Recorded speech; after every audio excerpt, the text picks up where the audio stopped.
My husband handled the whole thing.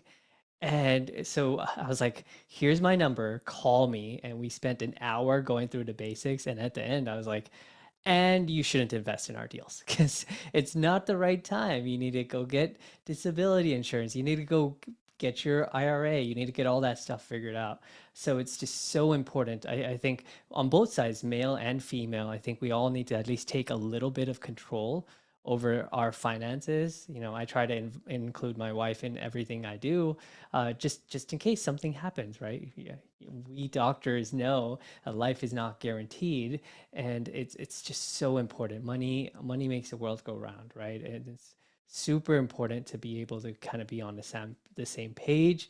And a lot of separations, a lot of divorces are all around money. So it's probably one of the most important things that you can talk about, because when you have that figured out, kind of a lot of the rest of your life is figured out. So kudos to you for tackling such a difficult subject, and especially something that us physicians are really bad at doing, really bad at asking for what we're worth, negotiating money, anything money related.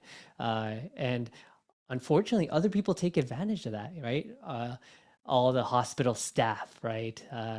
All the group staff, all the bosses will take advantage of the fact that we're scared to talk to money. So definitely kudos to you.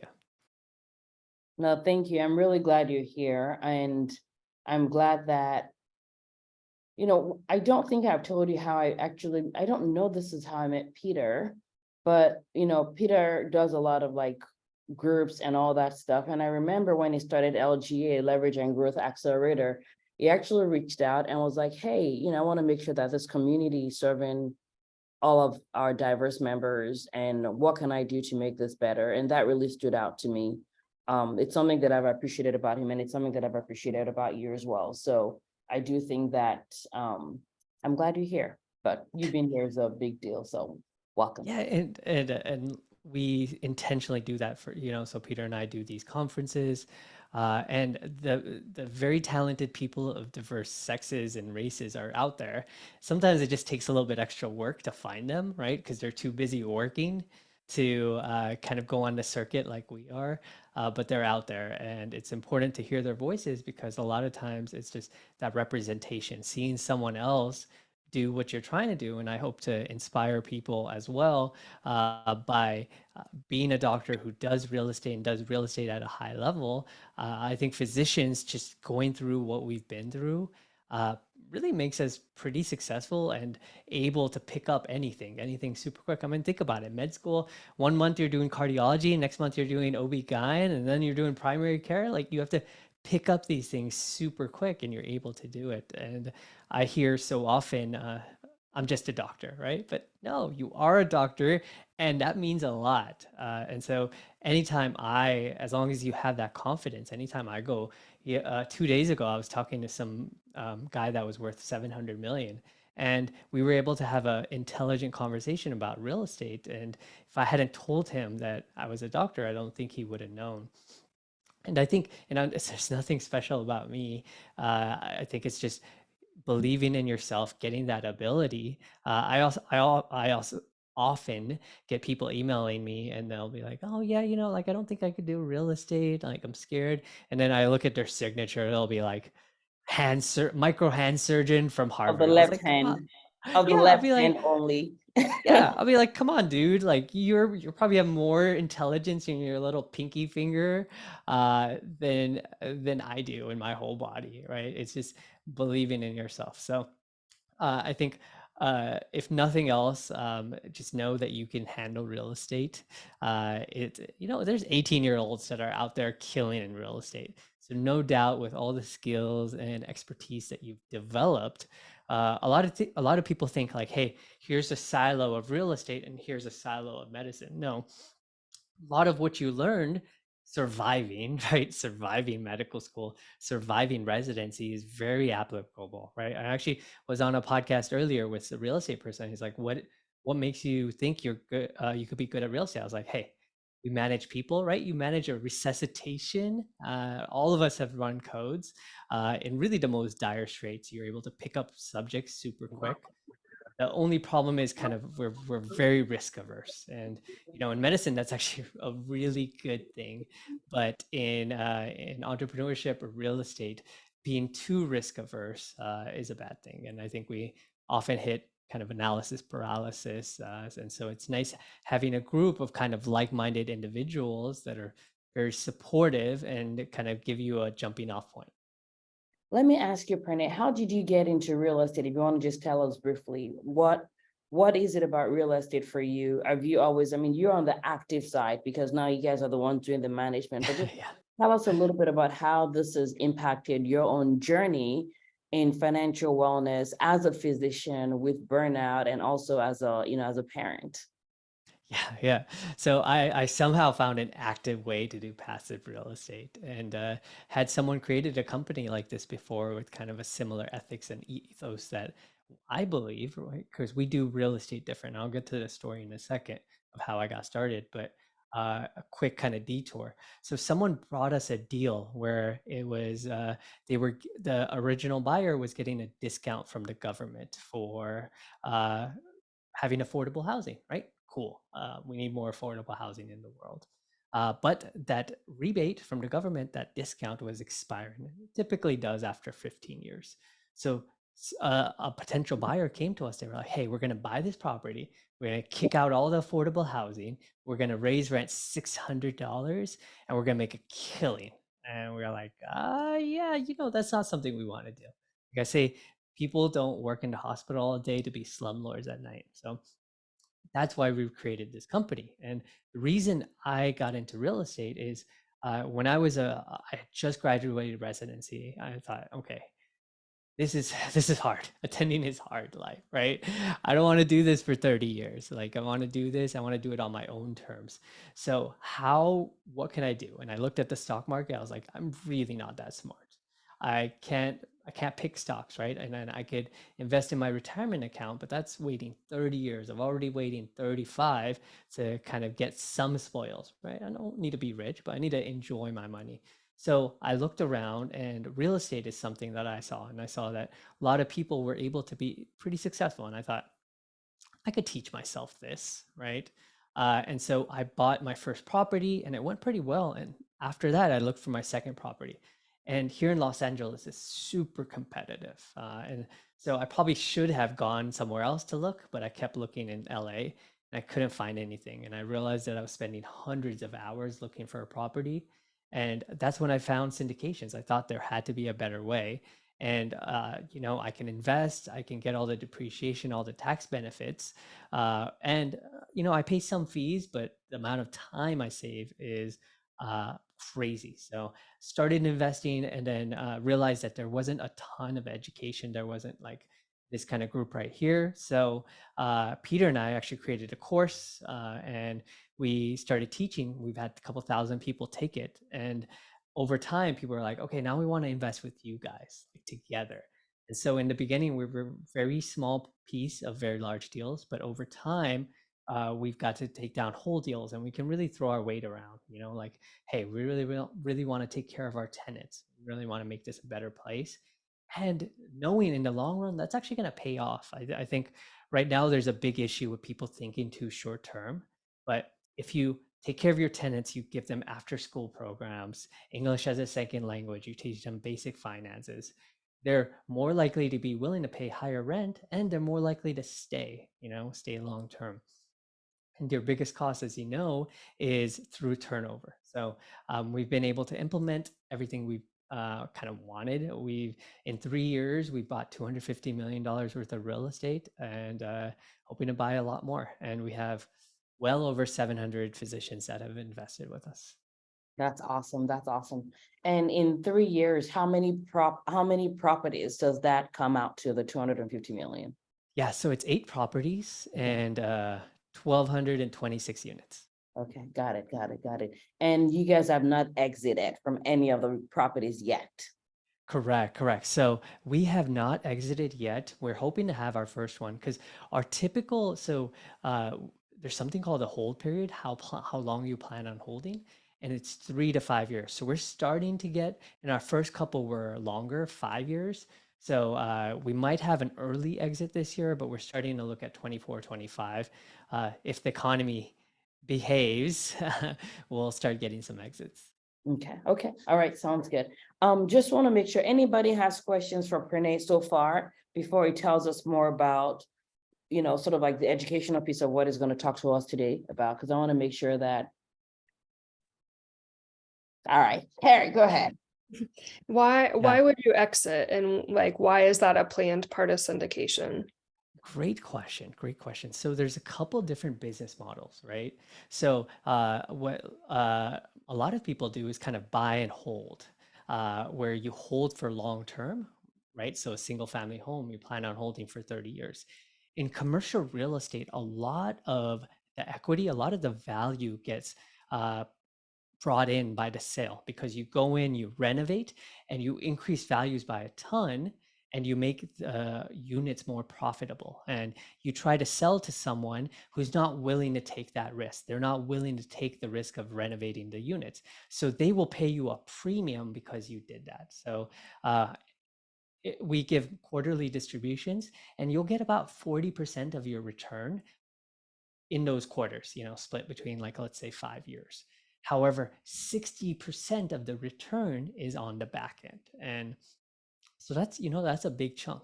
And some of our deals, not all of them, but we try to do it for all of them, are 1031 eligible, meaning we can take that money and roll it into another one. So then the amount of cash you get quarterly, even though it's 40%, it's a lot bigger number, right? So that's how you, in commercial real estate, just create a ton of value by buying, selling, 1031, buying, selling, 1031. That's a great question. The way that I like to think about it is diversity in many things, in everything. And I don't like putting all of my eggs in one basket. So even when it comes to when I'm thinking about like our own strategy, if we're going to do passive investment, it is sort of diversifying what the strategy is. So invested in buying and hold. So our own active properties are buy and hold. That's what our plan is. We've done some cash out refinance. We haven't done, meaning that we've refinanced and taken money out of properties that are cash flowing and still kept them cash flowing. We haven't done any 1031 yet, meaning that if you take the property, sell it, it will be a taxable event. But if you take the money from there and roll it into another property, that way it sort of like helps shelter the taxes. So you just kind of keep rolling into bigger properties. So that's a strategy. There are different strategies. There's no right or wrong. And I'm a huge fan of diversifying between all those different ones. So if we're doing a lot of buy and hold for our own personal properties, then investing or diversifying with exiting in 5 years is part of our own diversification process. So does that make sense, Karen? Yeah, it does. Okay. Judy, go ahead. So I have a question, even with about the 1031. So I always think about that, and we have some properties that we have like a property that we actually inherited, and we were trying to decide if we were going to sell it. So even with the 1031, even here, Pranay, with that, is that a coordination effort? Because, like, take for instance, in this economy, um, with inventory as low as it is, and I don't know if that's the same issue in the commercial space as it is in the residential space, but with inventory so low as it is, it seems like a very risky venture to even do that because you may not find a property to then turn around and so the property we have, that was one of the major reasons that we decided, yeah, we're going to hold it, and we're going to continue to hold that property, and we're actually going to turn it into like a midterm rental instead at this point. So when you're talking from the commercial space, do you wait till that time is right, and are you seeing that same stuff happening in the commercial space? Great question. So start off with the 1031 question. So there's 1031 into a property Mm-hmm. and out of a property. So I was strictly talking about out of the property, and that's how you create a lot of wealth. You can actually 1031 into a property. So you take, for example, if you sold your active, you have to have a very special legal structure. So it's still active, even though it's passive, because it has to be like, it's possible. It takes a little bit more work, but it's nice because if there's a deal that's available and you have this property, as long as you could sell it in time, then you can 1031 in. So you can kind of talk to groups like mine and be like, hey, do you guys have anything in the works? And if we do, you'll be like, yep, for sale, right? And you could take that money. I can tell you right now, the market in commercial real estate's bad. In sense, it's frozen. Sellers don't want to sell because they're kicking themselves in the behind because they didn't sell last year at the peak prices, right? And buyers don't want to buy because mortgage rates have tripled, right? Like last year I was getting 3%, now it's looking at 8 or 9. Mhm. So there's kind of an impasse, and you have to find someone. Anything that you find has to be off market. You have to get the huge discount for it to make sense. And I'll talk about the deal and why we did it a little bit later. But yeah, we've been on the sidelines for 6 months, and I thought we honestly might not buy anything for all of 23 because the deals I'm just seeing are horrible. Thank you. Paula, go ahead.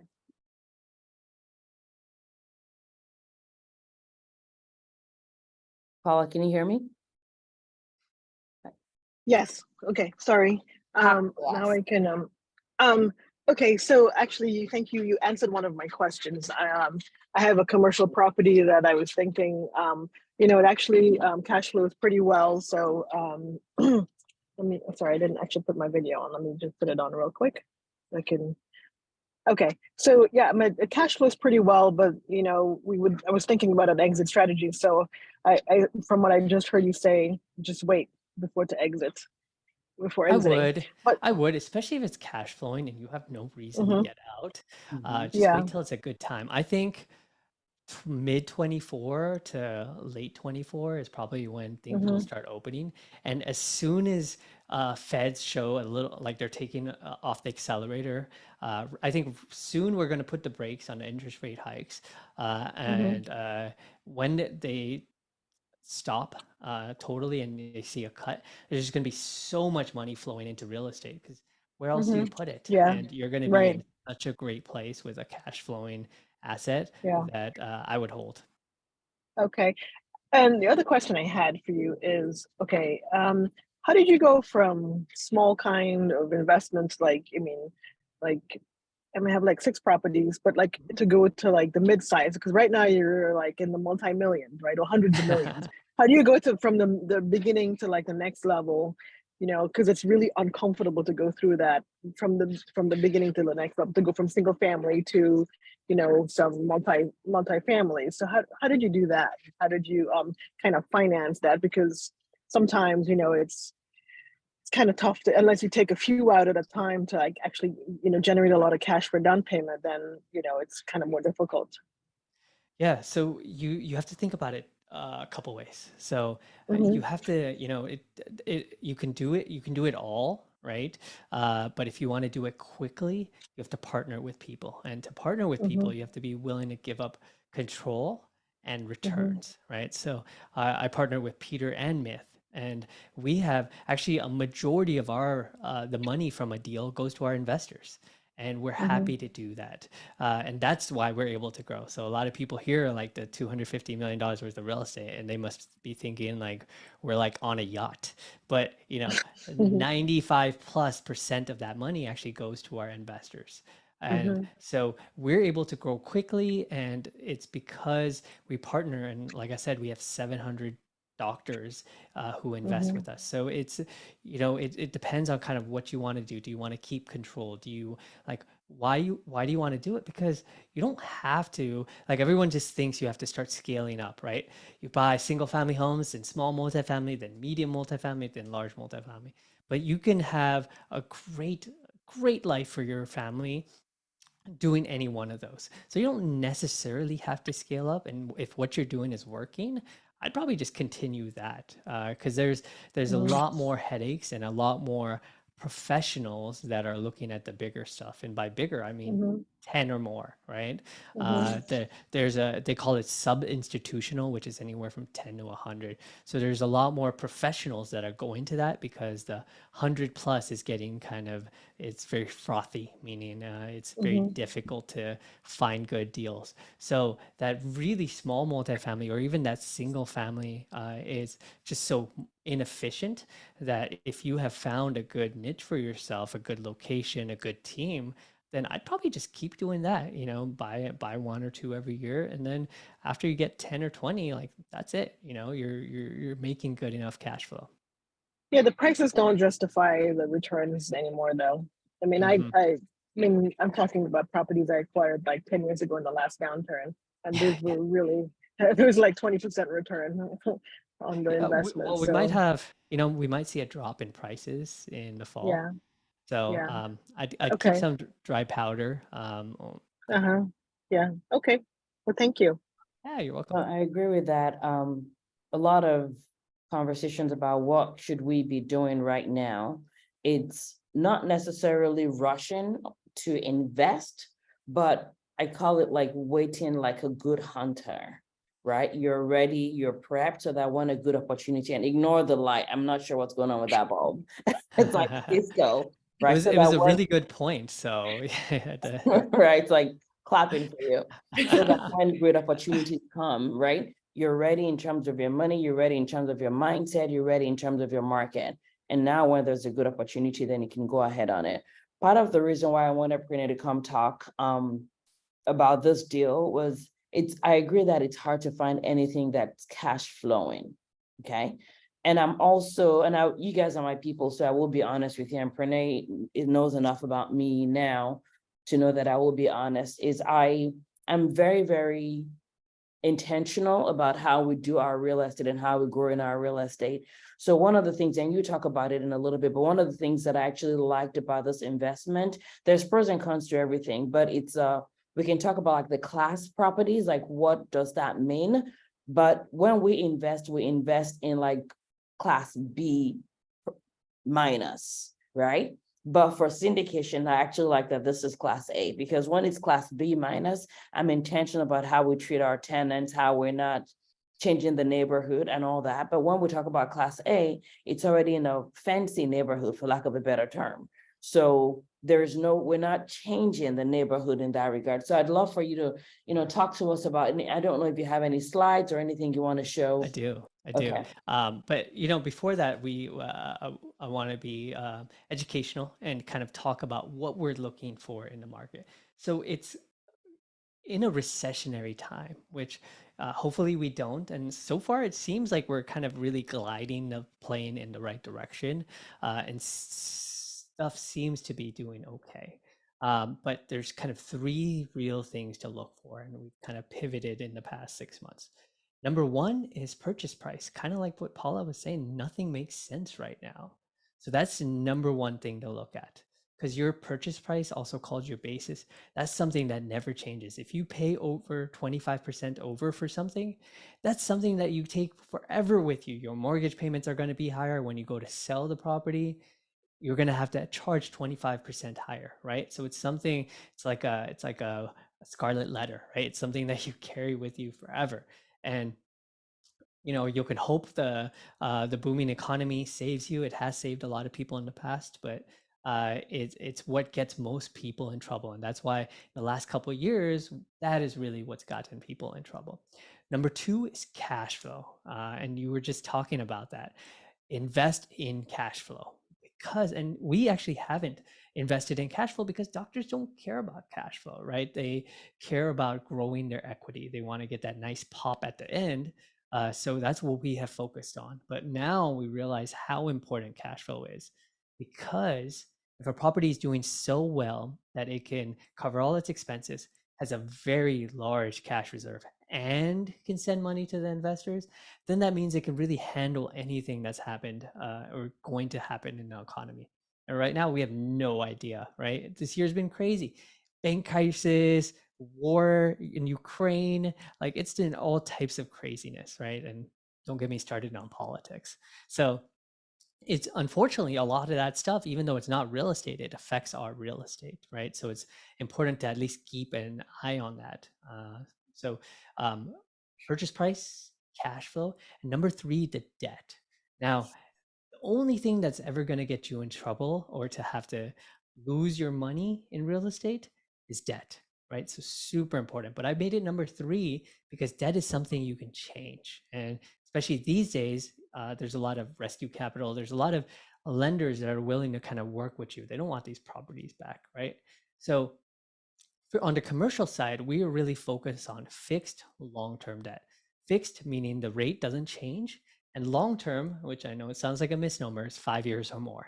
So we want it to be something that you don't worry about. And right now with the Federal Reserve, you don't really know which way interest rates are going to go. And if you have an adjustable rate mortgage, it could be very expensive. You can buy something called an interest rate cap, which caps your interest rates, but that is very expensive.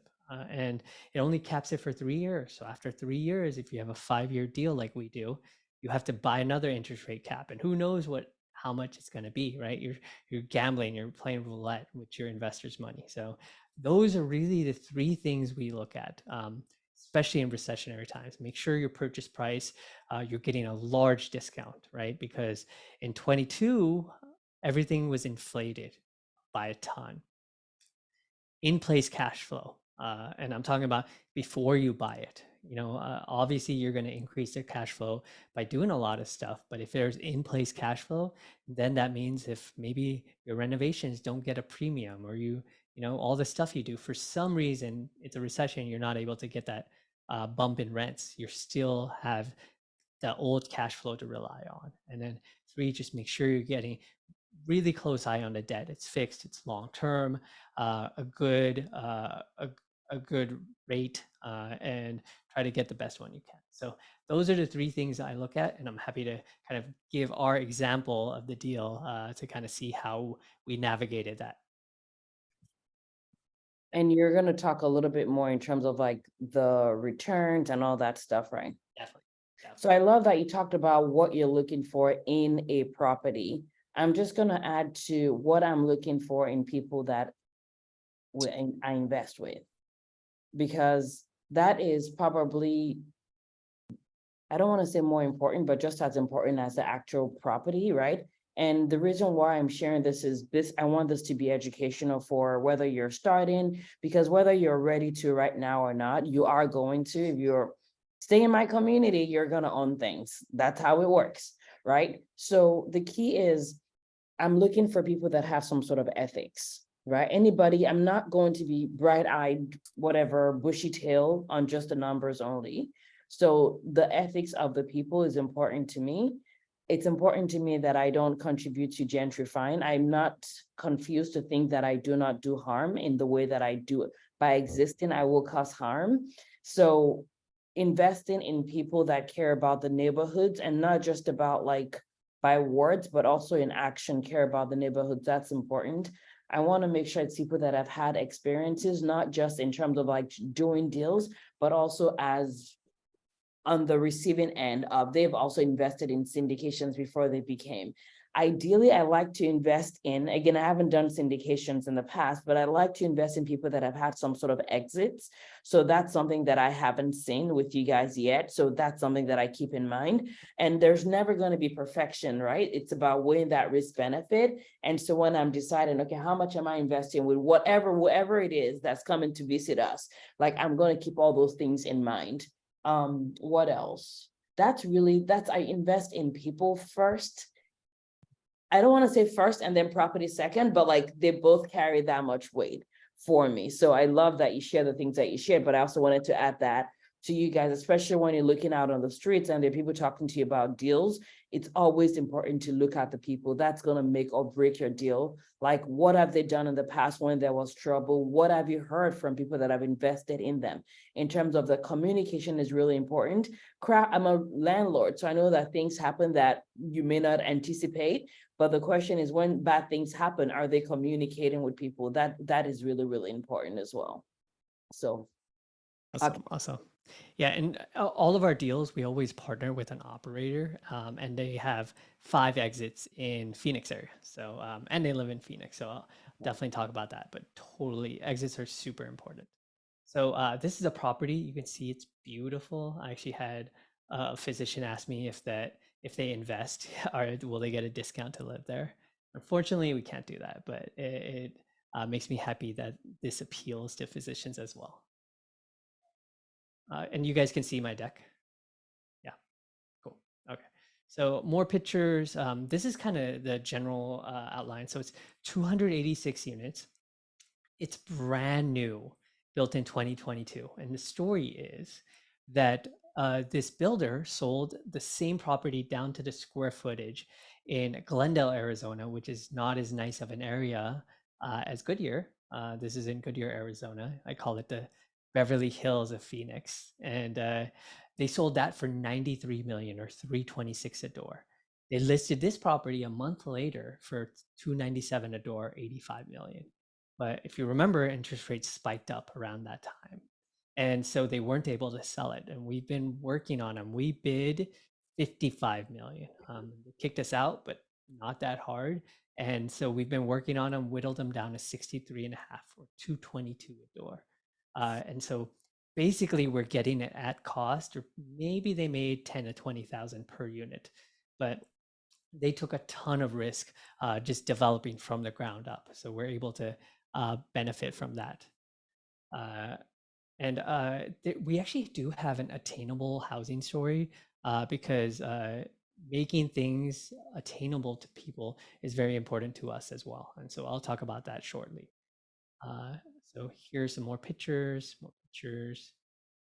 pictures. So we're getting a $21 million discount, so 63 and a half. And they listed it for 85 million. So the demographics, everyone knows Phoenix is kind of a hot submarket, and a lot of people are moving there. The unemployment is very low. So when looking at a market, we look at two things. We want net migration. We want people to be moving in, and we want there to be ample job opportunities. So the unemployment there is actually lower than the national average, and people are moving in. And a lot of people will ask, like, hey, if there's a recession, isn't Class A what's going to hurt? You're right. It will hurt, but it's going to hurt in Class A states. So California, New York, Chicago, those are the places where the migration is hurting, like the Class A, even the Class B. So, for example, in Los Angeles, a 2-bedroom is 3 to 4,000, while this brand new construction, our 2-bedroom is 1,700. So you get all these amenities, and potentially you're making more money, but and you get a lot more space for a lot cheaper. So that's kind of who we're targeting. There's 11,000 healthcare jobs within a couple miles. And this is something new that's one of our investors taught me, that during a recession, areas surrounding an Air Force base actually do very well because the government kind of pumps in money into that area. So it's close to a Air Force base. So here are the returns, and spend a little bit on talking about it. So this is brand new construction. We've really tried to take as much risk off the table. So there's something called execution risk, meaning you go in, you have this grand scheme of things that you're going to do, and potentially you'll have a big pop, meaning you'll have a big increase in value, but you also take a lot of risk. What if you can't get those cabinets that you were planning on buying, and you'd have to get 286 of them? What if you can't find labor right now? There's a big labor shortage. What if there's a supply chain issue? Or what if you spend all that money and people aren't willing to pay the rent premium that you expected? So we are buying brand new. We're not changing anything on the inside other than we're adding a washer dryer. So we know everyone is going to be willing to pay for that.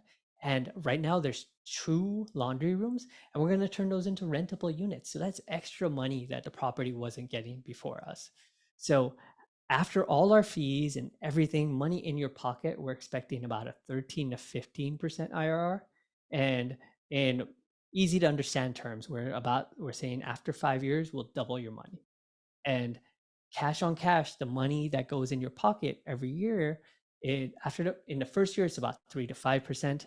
And it goes up about 1% every year. And remember, because of depreciation, that money's tax deferred until we sell the property, which is at 5 years. Any questions on returns? What does the IRR stand for? So IRR is internal rate of return. What it looks at is it looks at how much you make and how quickly you get it. So if you divide 100%, so you double your money in 5 years, that's about 20% a year, right? But because a majority of that, well, yeah, a majority of that is at the end when we sell the property. That's why the IRR is 13 to 15 and not 20%. So it takes time into account. So if we gave you your money back tomorrow, it would be like 100% IRR. So it just goes down depending on how long we hold on to your money.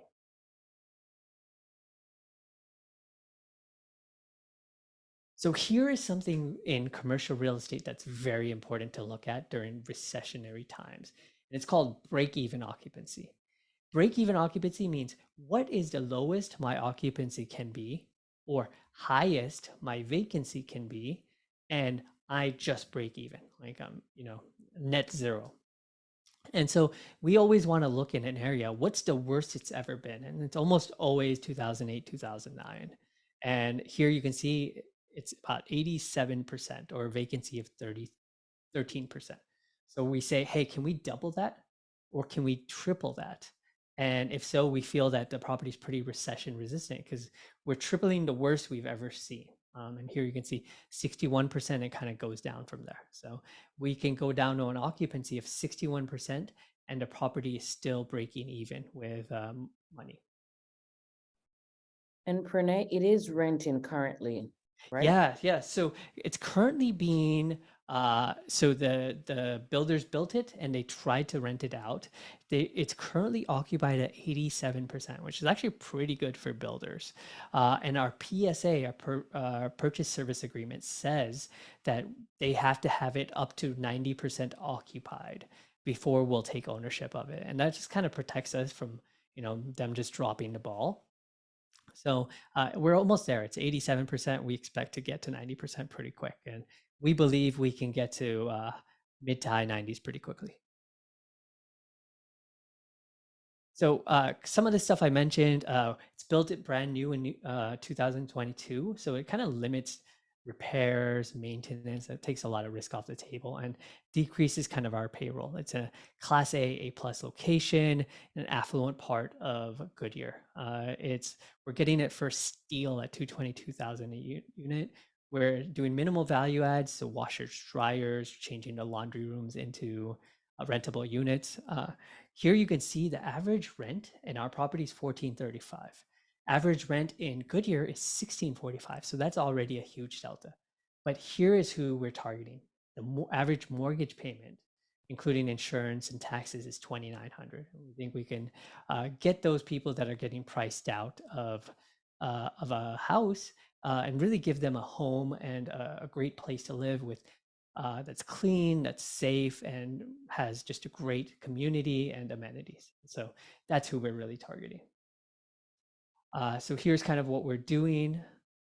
Here are the laundry rooms that we're changing into rentable units. So I talked a little bit about this. Here's kind of general in the Phoenix market. There's a ton of people moving in. You all might have heard of the CHIPS Act, 80 billion that's going into semiconductor manufacturing. Well, they're going to have 80,000 really high paying jobs in Phoenix. There's 23,000 people that have moved in into the area, and it's just really booming. Now, one thing to keep in mind, a lot of people will ask me like, hey, Pranay, this sounds great. What can go wrong? And one of the biggest things that can go wrong in a property is the debt. But we're getting fixed long-term debt, so we can kind of ignore that for now. The other thing is there going to be a bunch of new construction in the area? And actually, at the end of 23 and beginning of 24, there will be. However, because we're basically getting it at cost for the builder, we can ramp down our rent and outcompete everyone. So our 2 bedroom, we could charge 1,600 and still make a profit, very small profit. But everyone else is going to be 1,900 for a 2 bedroom. So we have a huge delta. And after 23, 24, there's not going to be much new construction. There's a couple of reasons why. One, construction costs are super expensive right now. Labor, materials like lumber, supply chain, and that's all increasing the cost tremendously. Two, the people who lend to development because it's considered high risk, they're small regional banks. If you've been paying attention, you know that they're busy trying not to fail. So they're not going to put out money to something as risky as development. And even if they were to get a loan, it'd be at 15%. And it's just impossible to make those numbers work right now. And four, this is hot off the press, that Phoenix just passed a new law that if you are building new construction in Phoenix right now, you have to show that you're going to have 100 years of water, 100 years. And that's going to be impossible for the next couple of years until they can kind of figure it out, how to follow the rules. So in short term, we'll see some new construction, but long term, we're really not going to see anything until we sell the property. And we don't think water is going to be much of an issue for at least 10 to 20 years, and we're going to be well out of the property at then. So housing is a necessity. It does well during inflationary times. And right now, there's not much place for kind of big companies to put in money like Blackstone, JP Morgan Chase, all these institutions. As soon as the Fed stops, as I mentioned earlier, I think everyone's going to be rushing into real estate right now, because people are on the sidelines and are scared to invest. But remember, this is a very similar spot we were in 2020, right? There was so much fear. A lot of people stood on the sidelines and they missed kind of the craziest bull market ever. And so I think we're kind of at the precipice that people who make good investments right now, they're going to really benefit in a couple of years. So this is kind of the property, 286 units built brand new. I can send this to you guys. It's super energy efficient. We're actually able to get this special green loan from the government because their property is so energy efficient. So it's 20 basis points or 0.2 less than the market rate. So our interest rate is going to be around 5.3 to 5.6 on the property, which is amazing because banks are lending to each other at 5.25. So ours is just barely above that. So here's the property. You see this beautiful pool. It's 5 different buildings. So here are kind of floor plans. I'll send this to everyone. Amenities, beautiful gym, which I love. Here's another picture of the laundry room that we're changing. So another one with the pool, very accessible. Some more pictures. So it's in the West Valley, very nice part. So here you can see Cabana right in the middle. That green part right across the street, literally across the street, is where the new Goodyear City Hall is going to be. So it's going to bring in a ton of jobs. There's going to be Class A retail. There's going to be Class A office. So this area is going to be very enticing for people to want to move into.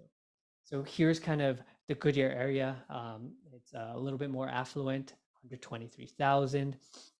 City of Goodyear, 112,000. So this is why I was saying it was the Beverly Hills of Phoenix. However, the type of people that we're targeting, they're anywhere from 60 to 120% of the median income. So it's, it's normal people, normal higher end.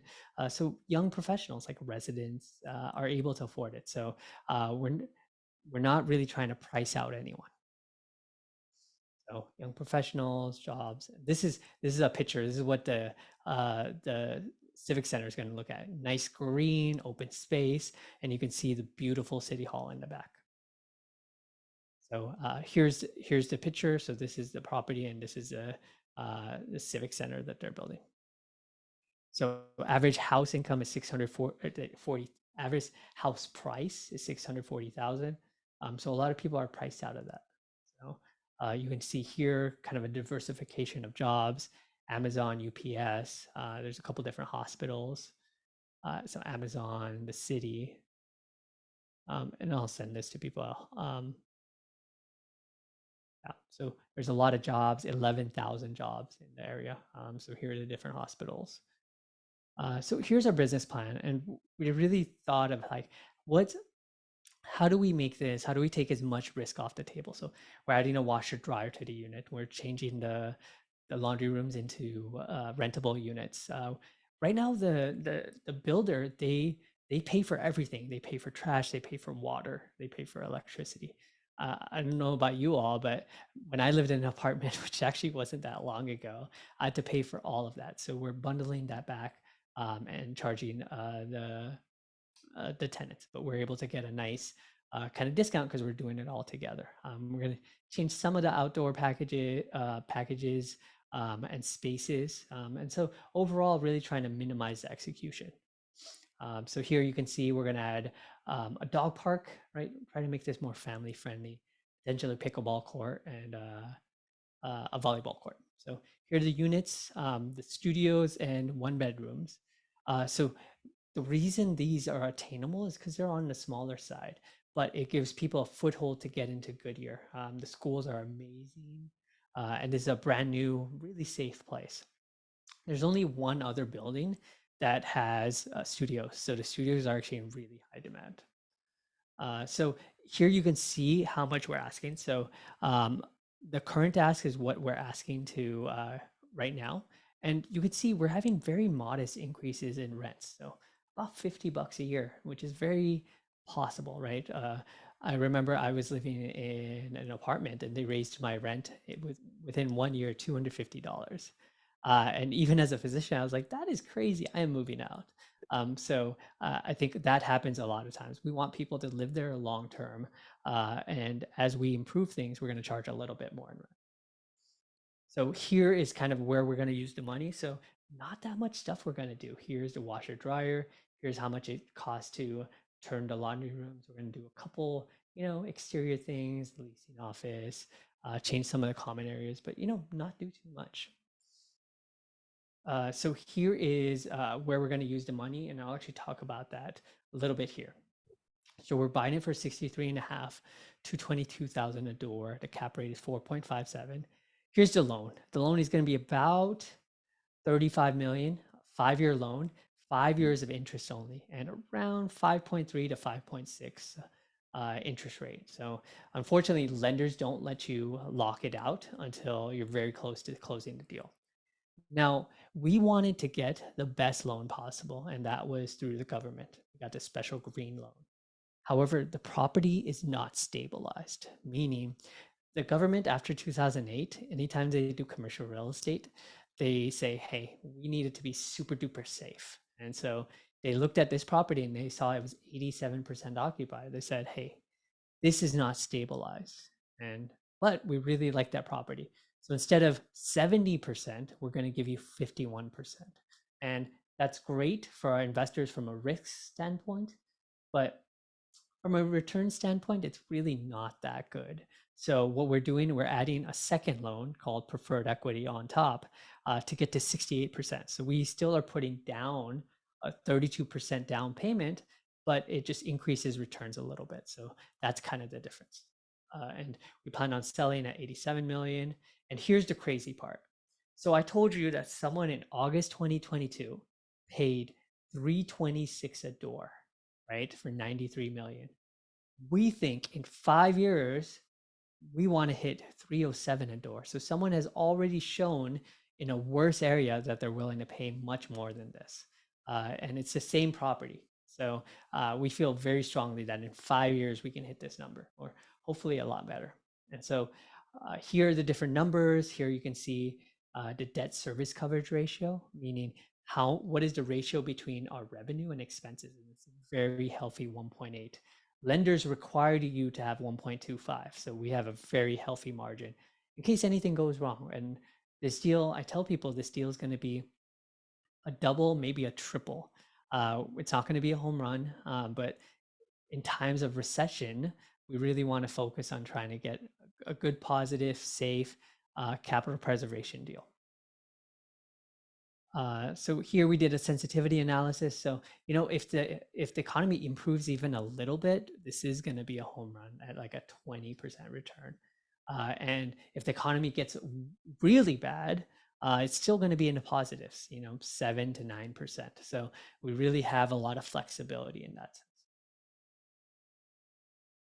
So here is some comparable properties. I promise I'm almost done.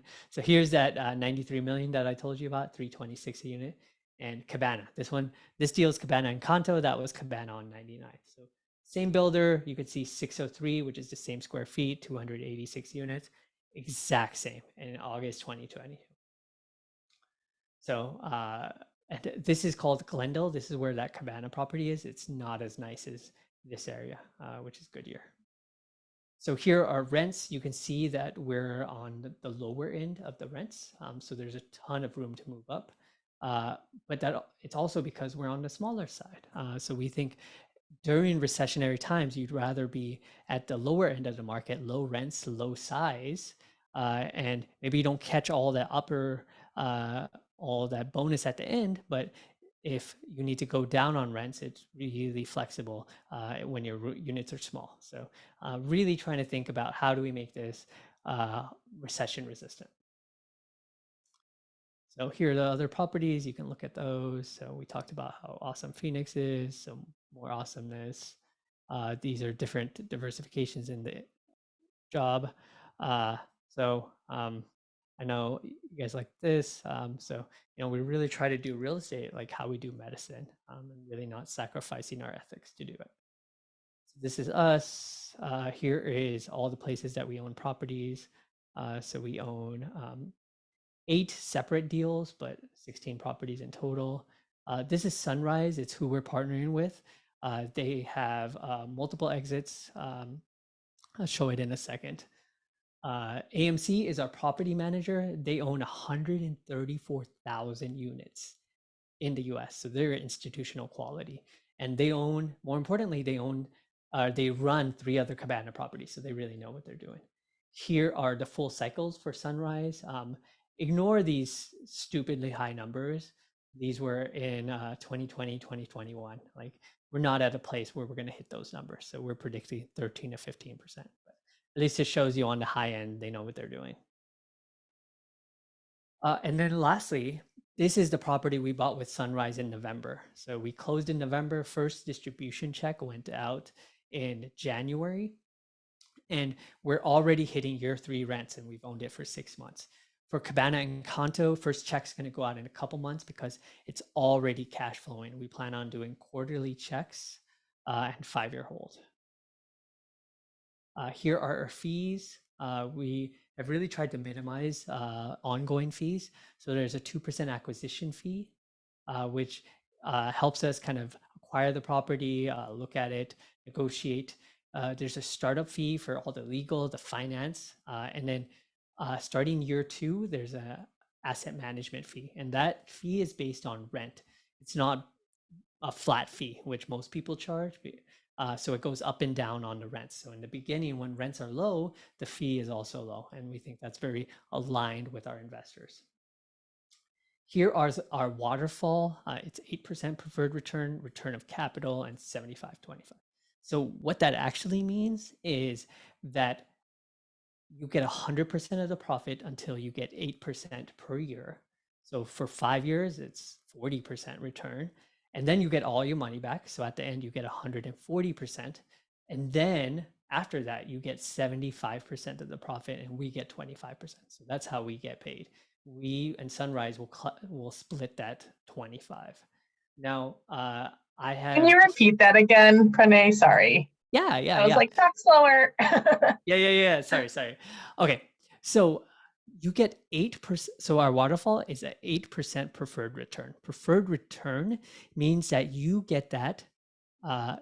So anytime, any money that comes out, it goes to you preferably until you hit 8%. And that's per year. After that, you have to get all your money back. And only after both those are true will we split some of the profits, with 75% of it going to you and 25% go to us. So for example, if you put 100,000 in, we owe you 8,000 per month, per year, and then say 5 years, so that's 40,000 plus your original 100 back, so 140,000, and then the rest of the profits will be split 75% to you, 25% to us. So that's kind of how it works, and that's at the minimum from 35,000, which is our minimum, up into 249, and so from 250 to 499, it's 9 pref, and then from 500 to 999, it's 10 pref, and from $1 million up, it is 11 pref. What I had talked about earlier is that for all the people here on this call that will invest, I will, if you invest together, I will aggregate all your capital. So say 10 of you invest, let's say 10 of you invest 50,000. I will put all of you guys, all of you. Sorry, I'm trying not to use the guys thing. Just built in. All of you will get that higher tier. So if you guys are interested, we can kind of aggregate capital, and we are also increasing this 75 to 80, 20. So if you guys are interested, please let Latifa know, and we can do that for you. Any questions on the waterfall? Do you have to be accredited? Sorry if I missed that at the Yes, yeah, beginning. yeah. So great question. Yes, you do have to be accredited, and we use a third-party agency to confirm that. What does that mean? Yeah, so an accredited investor, you can be one of three things. So one, you make $200,000 per year for 2 years, or as a couple, you make $300,000 per year for 2 years, or you have a net worth over $1 million, excluding your primary residence. So you have to meet one of those three criteria. Pranay, so what did you say the minimum investment was? 35,000. Okay. And so let's go back to this aggregate that you said, because you used as an example 50. That would be 50 per person. Correct. So Right. say 35 if 10 people, or let's say, yeah. So say 10 people put in 35, you would be 350, and then I would put you in the 250 or more tier. Oh, I get it. I understand what you're saying now. Okay, so that's how you get end up in the say I think you said 250 to 499 was 9%. And okay, got it. Yeah, yeah. So it's a way to, show you guys are helping us by coming together, and it's our way of showing things. Any other questions from anybody? No. When is the deadline? So great question. So we are about 65% full. We think the deal will be full in about 2 weeks. So So now. yeah, kind of. Yeah. We've been talking. I can tell you that Latifa doesn't, she just doesn't let anyone on her platform. So we've been breaking this down, and I've had multiple conversations with her to get into the details. So it took a little bit to convince her that it's a good deal. So I'm happy that she approves. So Pranay, I guess the question I have, because I think so Latifat said something that I didn't know.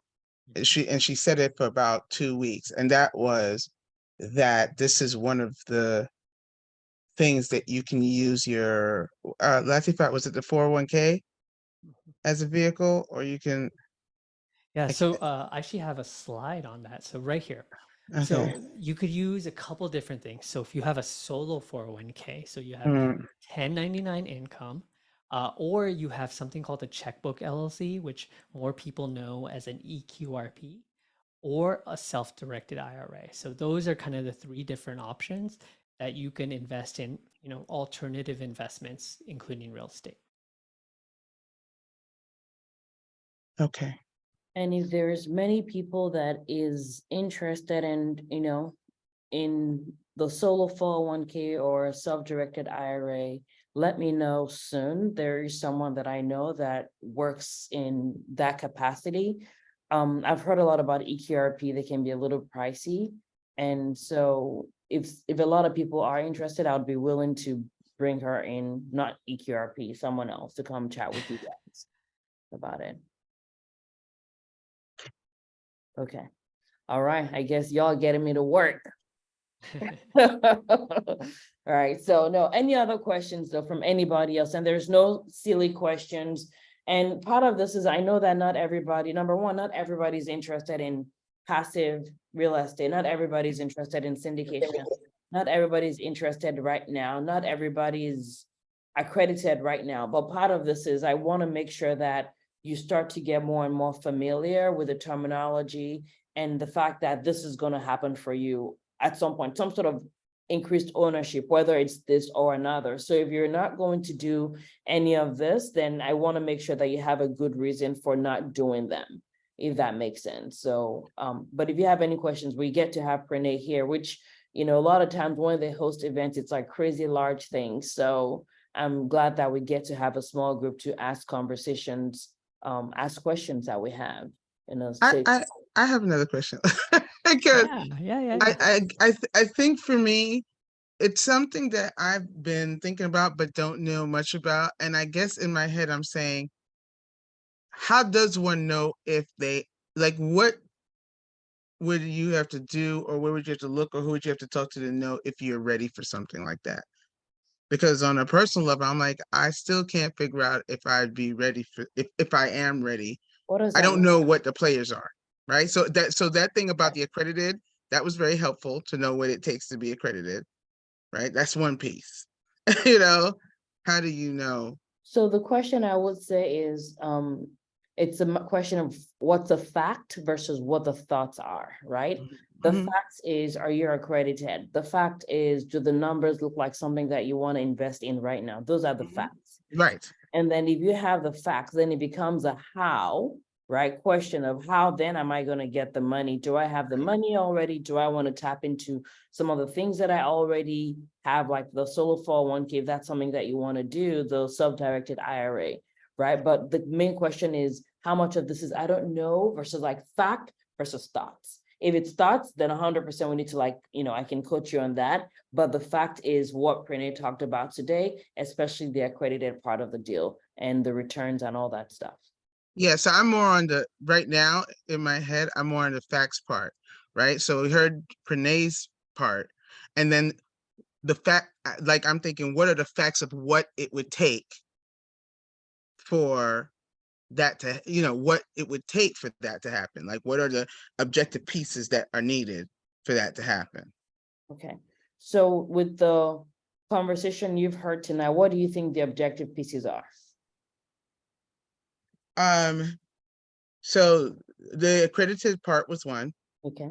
of the objective pieces, and also knowing what the buy-in is was an objective piece. But then there's the objective piece of, you know, where would that money come from, right? So that's why I asked the thing about the 401k. I personally don't have a solo 401k. I don't have a self-directed IRA. So that's one of the questions. Okay. Um, Okay. of That where. we can talk about that. I'm happy to coach you on that one. I mean, but are those the only fact pieces that you need to know? And though that you need to objectively be Yeah. qualified, yes. And the actual property, is this a good investment or a bad investment? Right. As well, right? And then if Right. you've decided that it checks your check marks, whatever that is for you, then it now becomes a question of like, how do I release the money, or how do I get the money in my life? Whether it's money that I have in savings already, or if I need to move things around to get the money. Right. And then Pranay, I asked one question in the chat. Does Goodyear have its own water source? So it does, and it shares it with Phoenix. So it's a suburb of Phoenix. So it's just everything is kind of shared with the larger city. Okay. Okay, because I probably watched way too much YouTube, but I remember watching something about the whole water source deal, and that there's a town that's going through that now where Yeah, the so water what source you're got talking pulled. about is there were a couple towns that unincorporated. Mm-hmm. So they're like, hey, we don't want to get charged taxes. We don't want to do all this stuff. And now they're crying because they don't have any water. So Mm-hmm. Goodyear is incorporated and Okay. they share water with the Phoenix MSA. And so it's like Beverly Hills, right? Like it gets well taken care of in terms of water, electricity, the crime super low. The schools are eights and nines. All the way from kindergarten to high school. So it's a very Okay. desirable location. Yeah. Okay. Thank you. Veronica had a question in the chat box. She said, can you explain the difference between return of versus return on capital? Yeah. So return on capital means you're getting a return or you're getting profit based on the money that you put in. So I was typing this out, but so say you had a 10% return in our deal in 1 year. So 8 of that would go to the preferred return. And after we met that, then we would do return of capital. We would start sending you your money back. However, January 1st, we would have to start doing return on capital until we hit 8%, and then we would do return of capital. So return on capital, you have to do that first up until whatever the preferred return is, and then you do return of capital. So as a syndicator, you want to give people their money back as quickly as possible because then you don't have to give them as large of a return. However, typically that doesn't happen till the very end. And pretty much you're going to get every dollar from this property until we sell the property. And we think that's very investor focused. So usually s- Veronica, she has another question in there. She's usually putting her baby to sleep at this time. So most times she will type in. Pranay, how old is your kid now? A year old?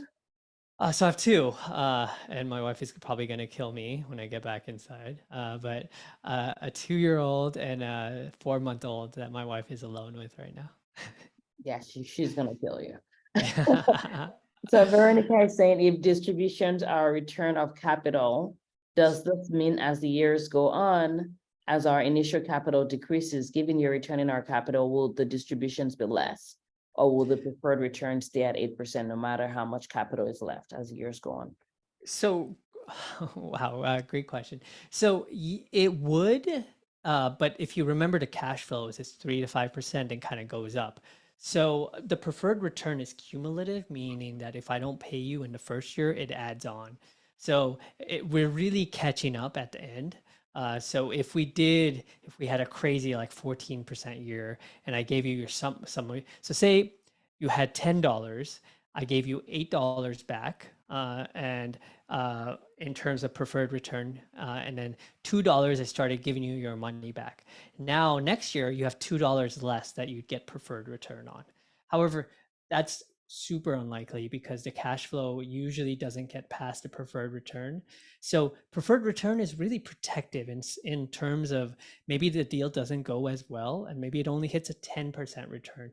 That means pretty much all the money is going to you. And we as the sponsors split a very small pot. And we're okay with that because you as the investor, you're taking the risk because you're giving up control and you deserve, we say preferred return is your compensation for taking the risk. Paul is asking about the verified investor. So unfortunately, our lawyers are very strict and they want us to have one done by us. So even if you have one recent, but it's pretty painless. We'll pay for it. It's very easy to do. It takes like 10 minutes. Yeah, thank you for posting that link again. Yeah, so if anyone's interested, feel free to hit that link. I'm super easy to get a hold of. Latifa can give everyone my cell phone number. Just text me and happy to chat. We'll have them call you at 2 o'clock in the morning. I work nights, so that's fine. That's my cell phone number. Feel free to text me. But please let me know that you're part of the money coaching, and then I'll make sure to get you into that aggregate. So this has been helpful. For those that are watching replay, the number, if you guys want to reach out to Pranay, personally, that's fine. Do you want to put your email in there or texting is fine as well, but email may be a little bit more within your control so that you don't have all of us, texting you. But if there's any questions at all, ask. And if there's anybody that needs coaching on, ultimately, you have to decide for yourself. Facts versus thoughts is important, right? How much of this is like story or drama versus like, what's the fact of the number? I will tell you from a very non-biased perspective that it's hard to find deals that cash flow right now because of the interest rates that we have out there. And people are buying properties. We are currently not buying active right now this year because we're traveling. But my friends that have bought properties this year, it really has to make anything work, it has to be a huge cut. Like it has to be a huge cut. So normally 3 to 5% cash on cash is something that you would snub, right? But in a time in the economy where most deals are actually not even making any cash on cash at all, in terms of like the return, positive cash flow is a good thing. But then now you have to decide how this fits in your overall plan. If for those that have been around in our communities, you know that I talk about just investing is like, I need everybody just getting to the place of releasing the funds and like investing, finding good deals. You don't buy liabilities, you still buy assets, but getting comfortable releasing those so that you can move on to the next, you can move into the next. Not every single investment is going to be like a home run, right? Not every single one of them. And that's why we diversify as well. So just making sure that if you do decide to go with this, that it fits into that plan for you. And of course, if there's any questions, I can help answer coaching related questions in the Facebook group.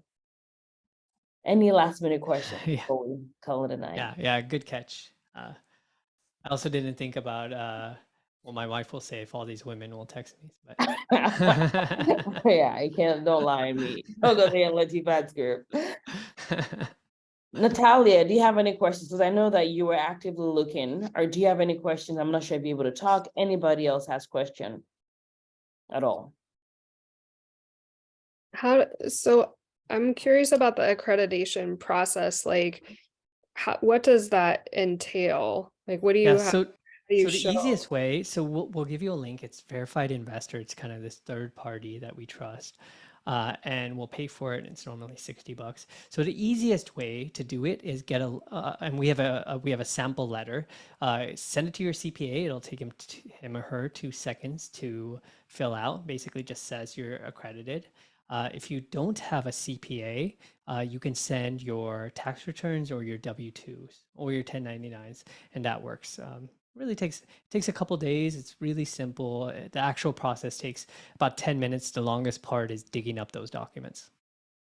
Okay. And then what if you do it by the net worth route? So the net worth route, you could send kind of like your brokerage. You can send however you have, maybe some real estate valuations.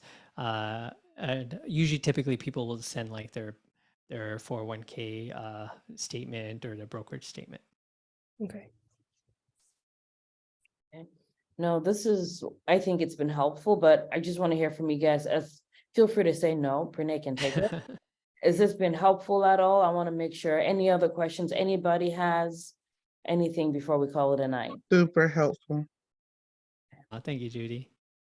No, thanks, Pranay, for coming to chat with us. This has been helpful even for me as well.